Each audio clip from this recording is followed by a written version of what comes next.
à nos discours. Mais ça, c'était pour nous mettre dans la tête seulement, pour nous fragiliser. Sinon, à partir de quoi il va dire ça? Ou bien des agents, des officiels qui vont dans les réseaux pour dire que vous savez, au Mali, au Burkina, là, ça ne va pas là-bas parce qu'il y a longtemps qu'on n'amène pas des militaires chinois en stage. Donc, il faut amener des militaires. Et quand les militaires vont, il faut recruter parmi eux des gens qui vont faire leur jeu. Ça, c'est un haut gradé qui dit ça devant les sénateurs. Et vous savez que séance tenante, on a dégagé 30 bourses.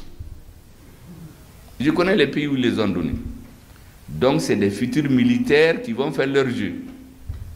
Est-ce que vous imaginez ça? Où des gens vont s'asseoir dans les médias. Le Niger, le Mali, le Burkina, ça ne pourra plus aller comme avant. Maintenant, là, il faut laisser les anciennes méthodes. Il faut chercher à éliminer les dirigeants. Des gens vont s'asseoir dans les médias pour dire qu'il faut chercher à liquider physiquement des dirigeants. J'ai dit au ministre de la Défense, recenser tous ces gens-là qui parlent, tous ceux qui vont le dire dans les médias, là, recensez-les tous. Parce que c'est officiellement qu'ils viennent dire qu'il faut porter atteinte physiquement aux dirigeants des pays de l'AES. Ils croient qu'ils blaguent, nous ne blaguons pas. Ça, c'est des choses concrètes. Mais pourquoi tout ça? Pourquoi ne pas venir parler seulement avec nous en tant que pays? Mais les gens ne sont pas habitués à ça. Vous avez entendu dans le discours de Assimi Goïta, on l'a appelé d'Europe pour lui dire, celui-là là doit être président, Premier ministre, président de l'Assemblée. Mais il leur a dit que cette fois-ci, là, c'est lui-même qui sera président. Maintenant, le reste, là, Abenyana Bokofe. Le président du Niger, quand ils avaient la crise, il y a un pays européen qui voulait venir faire la médiation. C'est le président français qui l'appelle. Il dit, hey, le Niger, là, c'est pas pour vous, c'est pour la France. Il ne faut pas parler avec eux. Ça, c'est le président du Niger qui a dit dans son interview. Il n'a pas donné le nom du pays. Moi, je connais le pays, je ne veux pas donner le nom aussi. Même les messieurs qui voulaient désigner président, premier ministre et président, moi, je les connais, ils sont au Mali. En tout cas, comment faut eux, s'ils veulent être présidents, on les attend de pied ferme. Mais vous imaginez ça? C'est tellement simple de civiliser nos relations, parler entre partenaires, au lieu de continuer à nous prendre comme des enfants. On fait le G5 Sahel. Au lieu d'aller prendre l'argent, on dit non, non, non, asseyez-vous. C'est quelqu'un qui va collecter 100 millions dans certains pays. Il vient, il met les 90 millions en poche. Il prend 10 millions, il prend des vieux équipements chez lui, il les repeint. Et il les amène dans nos pays. Et on a un régime démocratiquement élu. Bien cravaté, grosses lunettes, bien parfumé, venu de Paris, de Londres, de Washington. Et on donne aux militaires. Les militaires qui vont oser dire qu'il a des réserves. La semaine suivante, on va dire que c'est un partisan de la dictature, il voulait faire un coup d'État. On va le mettre en prison. Donc il est obligé de se taire.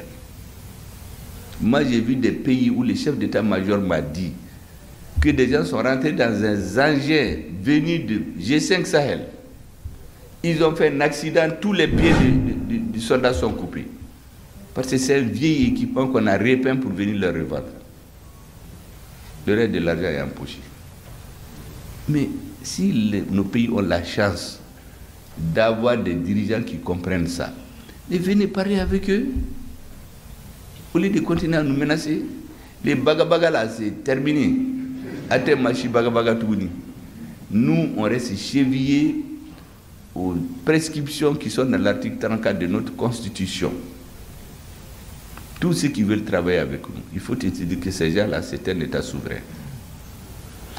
Deuxième chose, ils connaissent mieux leurs intérêts. Je vais chercher à les convaincre, mais je ne peux pas leur dire n'allez pas avec celui-là, avec celui-là. Et enfin, nous tous qui sommes dans des fonctions, posons-nous toujours la question, où sont les intérêts du Mali? Celui qui comprend ça, il peut venir travailler avec nous. Vous avez vu, j'ai fait toute cette digression-là parce que nous, on a une mission d'éveil de conscience. Chaque fois que moi je viens dans les réunions, les discours techniques là, les ministres savent le faire mieux que nous. Moi, je veux que l'histoire, parce qu'on nous a volé notre histoire, on a caché. C'est la partie qui arrange qu'on nous montre. C'est pourquoi depuis 6 mois, moi, dans tous mes discours, les 2 tiers, c'est sur l'histoire. Pour que les Maliens comprennent ce qui est en train de se passer autour d'eux. Je sais que même les militaires là l'écoutent. Vous croyez que si vous m'amenez à Kidal pour dire de prendre Kidal là, mais bonjour les dégâts, Kidal ne va jamais être pris. Moi, je vais aller haranguer les gens là-bas. Mais un soldat qui vient avec son fusil là, il prend des risques, c'est lui qui prend Kidal. Donc, Beki Jojo Yorala. Donc, si certains pensent que le président a fait hors sujet, il a fait exprès.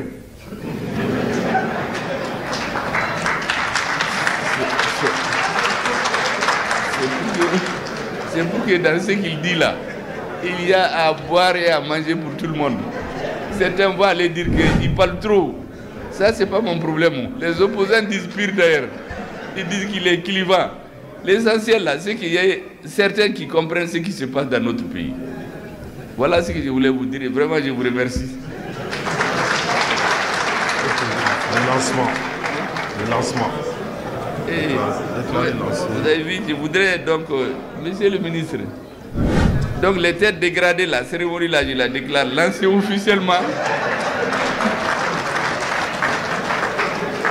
Et veille à ce que vraiment les terres dégradées là, tu les réhabilites.